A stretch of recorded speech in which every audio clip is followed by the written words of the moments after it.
ketemu wartawan biasanya formatnya pengennya santai-santai gitu loh ngobrol. Jadi tungguin slide. Ya. Jadi Ibu dan Bapak sekalian, ini teman wartawan ya. Jadi kita ini punya gawean besar yang terbesar di dunia. Biasanya dilakukan 3 tahun sekali, dan ini sudah dilakukan sebenarnya sudah sejak tahun 97. Jadi ini bukan, jadi kita ini termasuk yang apa ya, ya ikut mulai menggemakan lah isu air ini sebenarnya. Nanti target audiens dari ini semua macam-macam dari acara ini, tidak hanya pemerintah, ya, tapi juga ada private-nya, ada political leader-nya, ada medianya, ada researcher-nya, ada NGO-nya, citizens-nya, dan semuanya terlibat. Jadi di dalam forum ini semuanya akan coba didengar, ini nggak sekedar hanya ngomong-ngomong saja, tapi kita juga sudah mulai mendorong untuk collective action sehingga implementable action-action yang ada di water nanti. Nanti akan ada 3 forum ya. Forum besar memang nanti ada yang besarnya itu ada di high level panel, tapi secara komponen forum biasanya itu nanti akan ada 3 program, ada tematiknya. Biasanya ini terkait banget dengan substansi dari water issues yang kritikalnya ya. Kemudian juga ada regional programnya dan juga ada political programnya. Jadi ada 3 program besar gitu. Nah, secara negara yang terlibat banyak banget sekarang. Kalau saya nggak salah ada 30 nih, sekitar 30 negara yang terlibat. Mulai dari negara maju, negara berkembang, dan negara yang juga ingin berkembang. Nah, ini ada sedikit perjalanan ya, dari tahun 97 sampai Bali minggu depan. Dan perjalanan ini pun kalau sampai di Balinya juga nggak sekedar hanya tiba-tiba kita mau menyelenggarakan acara ini, tapi sejak tahun 2019 sebenarnya ini sudah di approach sebenarnya WWF ini, World Water Forum ini, sehingga akhirnya 5 tahun kemudian kita menjadi tuan rumah dari World Water Forum ini.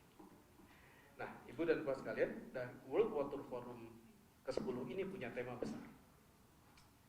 Next saja. Oh, belum. Nah, ini nanti slide-nya ngikutin saya cerita aja ya. Nah, next aja yuk.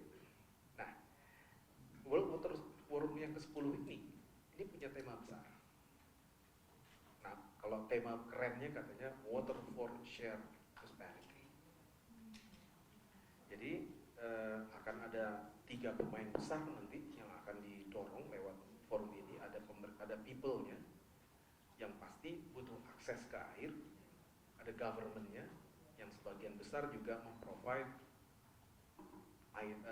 public service ya, termasuk juga private sektornya yang tentunya sebagai private juga punya tujuan-tujuan selain juga memberikan services, tapi juga ada profitability-nya. Nah,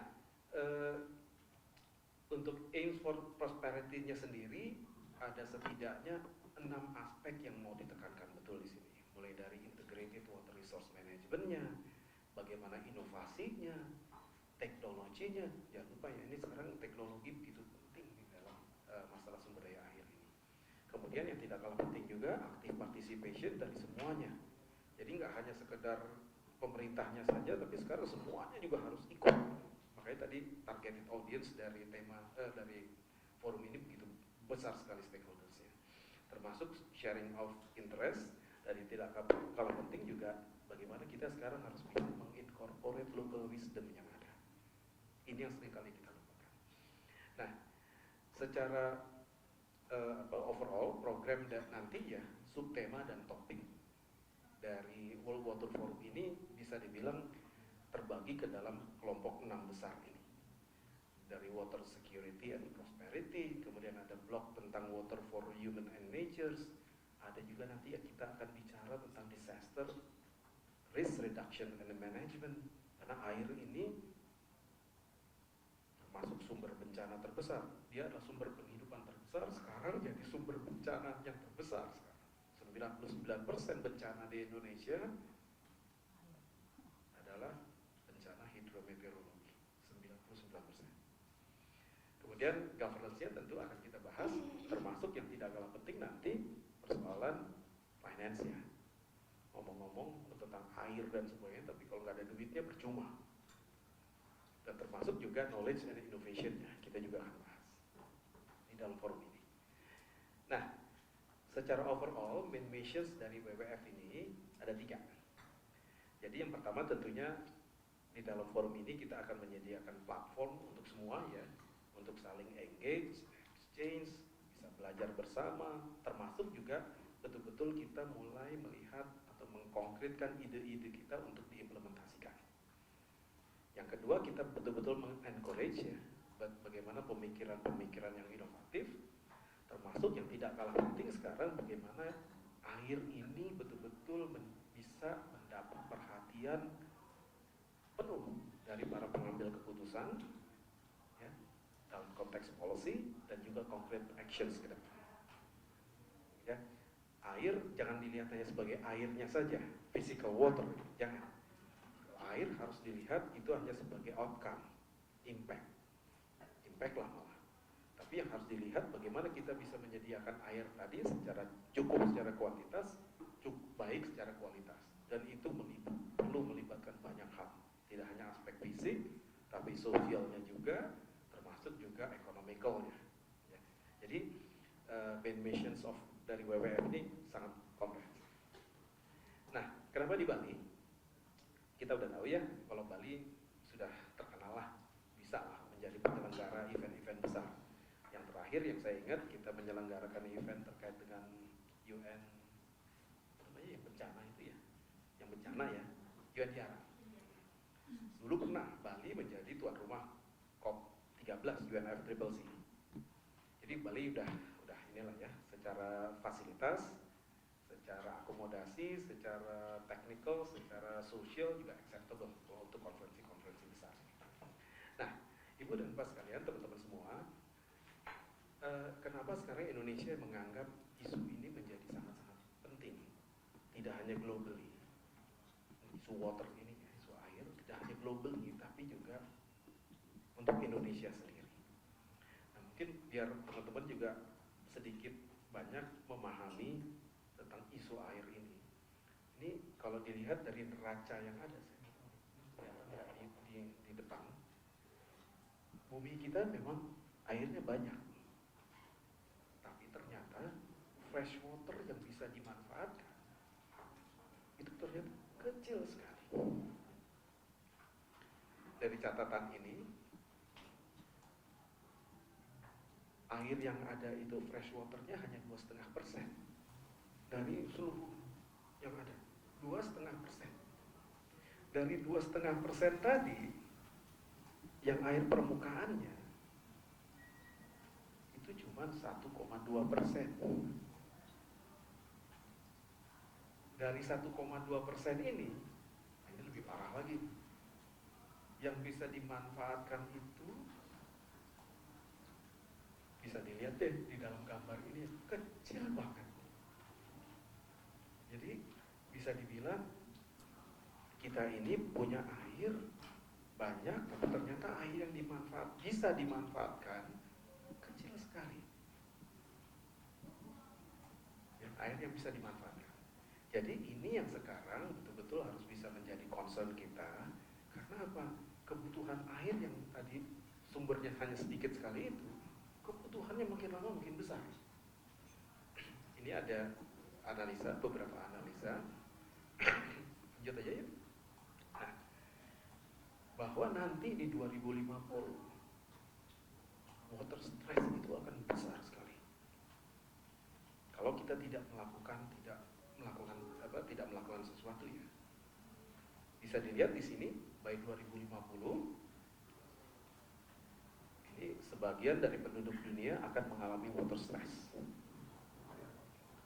Global water demand akan naik sampai 25% by 2050. 1,6 miliar people ya orang akan expected to be resiko banjir. Belum lagi kalau sudah kekeringan. Sekarang perubahan iklim isunya antara frekuensi extreme events baik basah maupun kering akan lebih sering terjadi lagi. Sudah pasti. Kalau kita masih begini-begini terus. Paris Agreement targetnya jelas-jelas sudah tidak tercapai. Sudah lewat target 1,5 derajat. Yang 2000 tahun maunya kan 2100 ya. Tahun ini sudah lewat. Bahkan tahun ini tahun terpanas. Diperkirakan tahun depan lebih panas lagi. Termasuk di urban area water scarcity. Nanti Bu Ita bisa cerita nih. Water scarcity-nya udah parah banget. Jadi Ibu dan Bapak sekalian, sudahlah water demand-nya makin naik, water stress-nya makin tinggi ya. Di satu sisi air ini sudah menjadi, ya tadi seperti saya sampaikan, menjadi sumber bencana kita.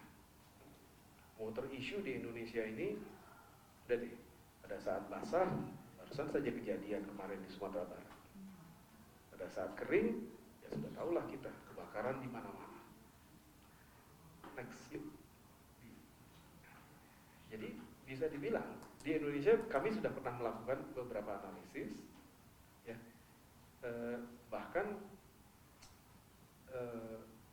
sudah ada beberapa perkiraan ya karena isu air ini, bahwa contoh misalnya Jawa, Bali, Nusra dan sebagian Aceh itu akan mengalami water stress yang jauh lebih tinggi dibandingkan wilayah-wilayah yang lain. Sudah kita rasakan sekarang. Barusan saya baca Cirebon sekarang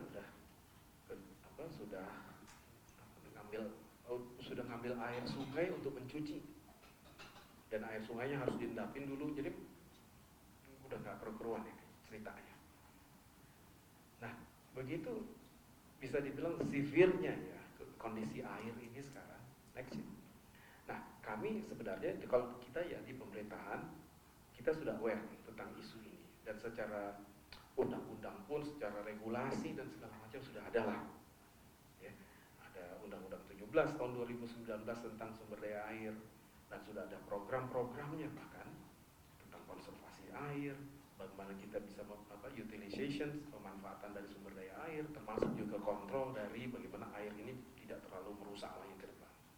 Nah, dalam kesempatan WWF ini, selain kita bicara ketiga aspek nanti ya terkait dengan water resource water conservation, water utilization, water damage. Nah, kami akan fokus nanti, kami di Bappenas, saya yakin juga nanti beberapa kementerian juga akan punya fokus yang lain, tapi tetap di dalam program-program yang sudah ada di sini, kami di Bappenas betul-betul akan mencoba menekankan betapa pentingnya sekarang ini kita bicara tentang konservasi air. Ibu dan Bapak, teman-teman semua sudah bisa lihat mata air kita sebagian besar sudah menurun debitnya. Saya barusan ngobrol sama teman-teman, bahkan di Unggulan pun katanya jauh berkurang debitnya. Bahkan sudah ada beberapa penelitian mata air kita sebagian besar ada yang sudah hilang. Bayangkan, mata air ada yang hilang. Bahkan beberapa bendungan kita sekarang untuk mengoperasionalkan listrik sudah intermittent gara-gara airnya juga kurang. Jadi bisa dibilang sekarang betapa pentingnya konservasi sumber daya air untuk dikedepankan. Jadi sekarang ini kita tidak lagi hanya sekedar membangun bendungan, membangun dam dan sebagainya, tapi sekarang sudah harus bicara juga terkait dengan bagaimana kita mengkonserv air ini. Saya tahu selama ini kita juga sudah melakukan, ada di teman-teman di KLHK, ada di PUPR, mungkin ada di pemerintah daerah dan sebagainya. Mungkin kita perlu duduk lagi sama-sama untuk lebih efektif lagi, saya kira ya, bagaimana agar program-program ini bisa lebih diintegrasikan dan juga bisa dilihat secara lebih komprehensif sesuai dengan prinsip kami biasanya menyebutnya HITS, holistik, integratif, tematik, dan spasial. Nah, dengan itu semua mudah-mudahan aspek konservasi air ini akan bisa lebih kuat lagi ke depan dan lebih terjaga lagi lah kontinuitas programnya. Dan yang tak kalah penting nanti adalah terkait dengan air ini yang nanti kita akan angkat bersama teman-teman UNDP juga terkait nanti Bu Ansya mungkin akan cerita lebih panjang terkait dengan nexus FEW, nexus antara food, energy, dan water. Jadi teman-teman semua, air jangan dilihat hanya sebagai air, tapi air punya hubungan yang sangat-sangat dekat, sangat erat, tidak bisa terlepas sama sekali dengan pangan, dengan energi. Makanya di dalam RPJPN sekarang diangkat nexus antara food, energy, and water. Nah ini nanti Bu Ansya bisa cerita panjang. Kami angkat isu ini bersama karena kami ingin lihat betul tadi konservasi, oke, tapi pemanfaatan air ini harus bisa betul-betul saling kait-mengkait isunya. Ya, jangan dilihat hanya sebagai air semata, energi semata, pangan semata, nggak bisa sekarang. Harus dilihat secara utuh. Program apa nanti yang harus kita bisa lihat secara utuh agar semua ini bisa jalan dengan baik. Nah, secara overall kami sebagai pemerintah Indonesia juga punya target ya, bahwa di dalam WWF ini kita ingin betul ada 3 outcomes nanti ya yang akan kita tekankan. Yang pertama, kita ingin aspek-aspek yang terkait dengan pengaruh utamaan water management issue, terutama untuk pengembangan air di pulau-pulau kecil. Pulau-pulau kecil kita tahu airnya bermasalah, dan kita ingin betul persoalan-persoalan air di negara-negara yang punya pulau-pulau kecil, terluar dan sebagainya ini menjabat juga prioritas. Dan kami juga ingin mengangkat bahwa sekarang ini perlu ada pengembangan dari pusat pengetahuan terkait dengan air dan resilience terhadap climate.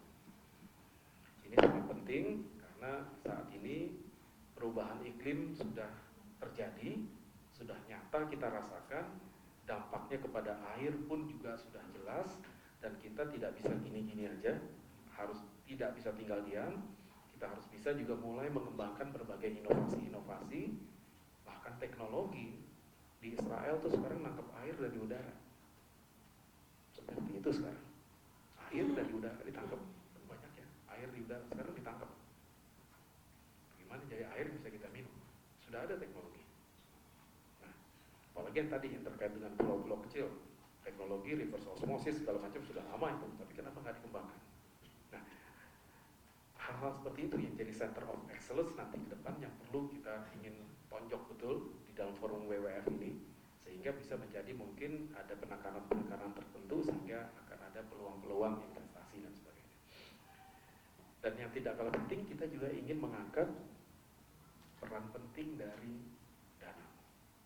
Jadi kita ingin punyalah Hari Danau Dunia. Jadi kita ingin mengangkat betapa pentingnya sekarang ini danau sebagai water storage alami, ya, yang punya juga, yang bisa nanti dimanfaatkan juga untuk memenuhi kebutuhan air kita. Air tidak hanya untuk minum ya, air untuk macam-macam nih. Ada untuk irigasi, sekarang ada untuk energi dan sebagainya. Ada yang tahu nggak penggunaan air terbesar untuk apa? Terbesar itu sebenarnya untuk irigasi, untuk pertanian, bukan untuk minum, untuk pertanian. Jadi sekarang ini jangan sampai salah lihat bahwa hanya untuk minum, enggak, untuk mandi, enggak, harus untuk pertanian yang gede. Jadi harus dilihat ya nanti berbagai. Nah, danau itu termasuk salah satu sumber air kita yang harus betul-betul kita bisa manfaatkan. Termasuk yang terakhir, Compendium of Concrete Actions, ya ini kan kumpulan dari action-action nanti. Dari berbagai forum itu akan kita kumpulkan ya. Nanti di dalam World Water Forum kita angkat menjadi Global Deliverable Actions. Nah, secara yang terakhir dari saya, ini tentunya Indonesia juga selain menjadi host, tapi juga kita ingin mendapat benefit ya. Kita juga ingin tampil di dalam berbagai forum ya. Kita ingin mengangkat citra Indonesia dan kita juga ingin menyuarakan sebenarnya apa sih pentingnya air sekarang ini, sehingga tidak lagi isu air ini menjadi isu-isu yang sebenarnya isu di bawah-bawah aja, tapi ini isu harus menjadi isu utama nih. Dan yang tidak kalah penting, kita ingin mengangkat bahwa semangat kolaborasi harus kita kedepankan. Gak bisa hanya satu instansi saja yang di depan, gak bisa. Harus kerjasama, tidak hanya satu kementeriannya saja, tapi juga berbagai kementerian, tapi juga nanti researchernya, begitu juga NGO-nya, dan yang tidak kalah penting juga media. Media, saya senang banget nih di sini, teman-teman wartawan ada di sini, karena media adalah spearhead kita untuk merubah perilaku masyarakat. Kita harus bisa melibatkan masyarakat ya dalam gerakan untuk air ini, sehingga ya masyarakat juga berperan di dalam membantu tadi mengatasi krisis air yang akan terjadi di kemudian hari. Mungkin sebagai yang terakhir, akan banyak nih partisipan biasanya ya kalau World Water Forum ramai banget. Jadi kalau nanti di Bali ya istilahnya jangan kaget deh, bahwa World Water Forum ini istilahnya mungkin agak apa ya, ada di sana, di sini, di mana-mana gitu ya, pas di Nusa Dua. Tapi lihat betul bahwa ini kesempatan emas buat kita untuk mengangkat isu air ini menjadi isu yang betul-betul prioritas, dan kita spirit kerjasamanya betul-betul kita tonjolkan di sini. Apa yang